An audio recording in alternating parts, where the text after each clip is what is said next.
Note: the following video depicts a specific configuration of the notebook. The same removal and replacement procedures apply to all configurations of the notebook. Before you begin, remove the display panel assembly. Removal. Important: make careful note of the routing of the display panel cable for later replacement. Using minimal force, lift the locking bar up on the display panel ZIF connector and disconnect the display panel ribbon cable from the touchscreen control board. Caution: use care to prevent damaging the ZIF connector and ribbon cable.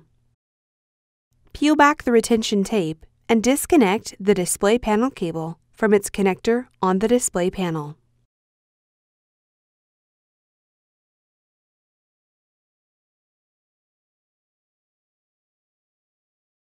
Peel back the retention tape that secures the display panel cable to the display panel assembly.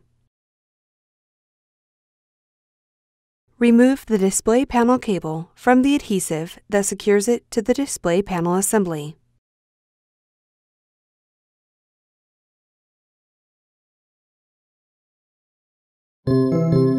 Replacement.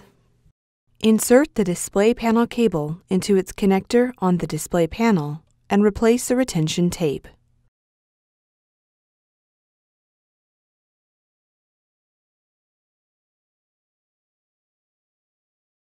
Insert the display panel ribbon cable into the display panel ZIF connector on the touchscreen control board and press the locking bar down to lock the cable into place. Caution: use care to prevent damaging the ZIF connector and ribbon cable. Apply pressure to the length of the display panel cable to adhere it to the display panel assembly.